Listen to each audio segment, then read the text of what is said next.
안녕하세요, 박작가방입니다. 2024년 한국 드라마 베스트 10 8위는 넷플릭스 시리즈였죠. 미스터 플랑크톤입니다. 조용 작가가 쓰고 홍종찬 감독이 연출했죠. 이 작품 독특합니다. 이 드라마는 겉으론 로맨틱 코미디라는 옷을 걸치고 있지만 그 안을 들여다보면 불운하고 불행한 사람들끼리 서로 기대고 부비고 끌어안으며 버티는 이야기입니다. 간단하게 줄거리 소개를 하면 우도환 배우가 연기하는 혜조는 아버지 사정으로 미리 얼려둔 정자로 태어났죠. 어린 시절까진 사랑을 듬뿍 받고 자라다가 어느 날 병원으로부터 정자가 바뀌었다는 연락을 받습니다.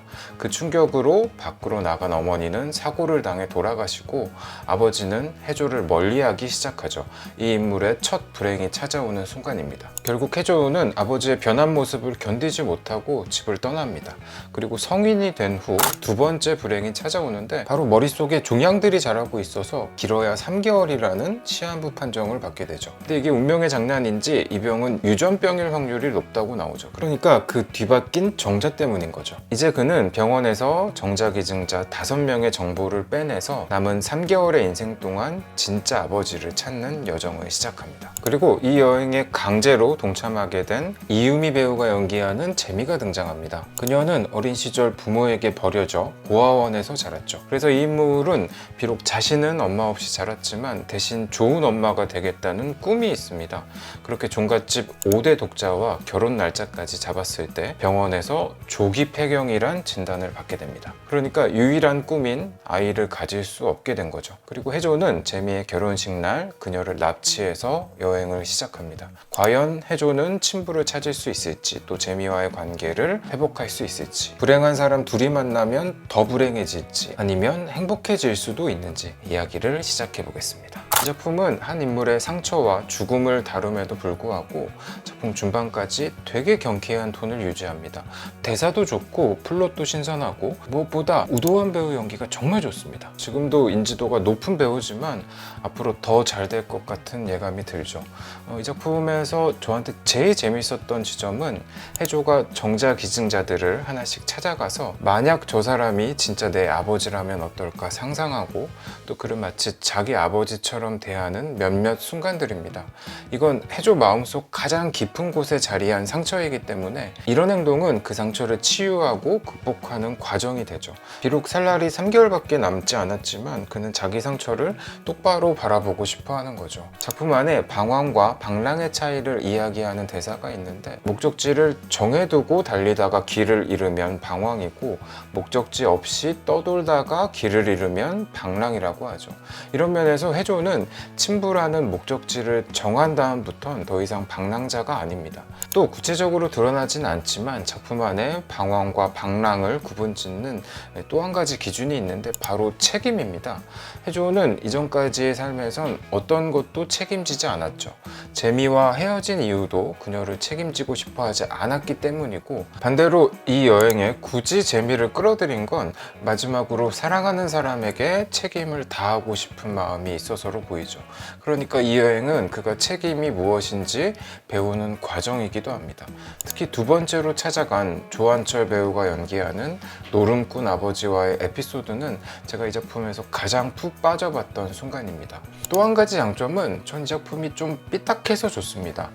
요즘은 특히 드라마에선 이런 식으로 자기 밑바닥을 드러내며 죽을 듯이 싸우는 커플이 잘 등장하진 않습니다. 빠른 전개와 사이다 결말이 여전히 트렌드이기 때문에 대부분 엄청 큰 다툼으로 시작해도 막상 오해가 쉽게 풀리죠. 그런 작품은 보통 오해의 원인을 외부에서 가져오는 경우가 많죠. 그래야 문제가 빨리 해결되고 주인공 캐릭터가 그 일에 책임을 지지 않아도 되기 때문입니다. 근데 미스터 플랑크톤은 그런 식으로 이야기를 전개하지 않습니다. 혜조와 재미가 헤어진 건 각자 가진 성격과 컴플렉스 때문입니다. 그리고 우리가 사는 현실에서 누군가를 만나고 헤어지는 과정은 저는 미스터 플랑크톤 쪽이 훨씬 비슷하다고 생각합니다. 이 둘이 헤어질 때 장면을 보면 서로가 너무 잘 알기 때문에 상대가 가장 상처받을 말을 골라서 하죠. 혜조는 재미에게 넌 부모에게 사랑받은 적이 없어서 좋은 엄마가 될 수 없을 거야 라고 하고, 재미는 혜조에게 넌 혼자 외롭게 살다가 길바닥에서 죽을 거야 라고 하죠.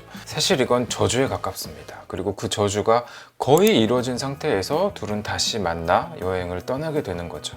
이 드라마는 여기서 멈추지 않고 해조는 여행 중에 또다시 예전처럼 재미를 버리고 떠나는 걸 반복합니다. 이 답답한 전개를 누가 참고 보겠나 싶지만 저처럼 이 드라마를 재밌게 보신 분들이 분명히 있을 겁니다. 해조의 이 양아치스러운 행동에 굳이 변을 달아보면 그는 누군가와 책임질 정도로 가까워지는 게 두려운 걸로 보이죠. 이건 그가 아버지에게 버림받은 기억 때문에 누군가와 더 친밀해지기 전에 자기가 먼저 상대를 버리는 쪽을 택하는 걸로 보입니다. 이제 미스터 플랑크톤의 아쉬운 점을 이야기해보면 이 작품은 중반을 넘어가면서부터 이야기가 앞으로 나아가지 않고 마치 공회전하는 것 같은 구간이 생깁니다. 반대로 이 작품 초반이 재밌었던 건 워낙 잘 짜인 판이었기 때문입니다. 메인에 해조가 아버지를 찾아가는 이야기가 있고 이어서 여기 시나리오가 좋은데 두 번의 결혼식에서 두 명의 신부를 납치합니다.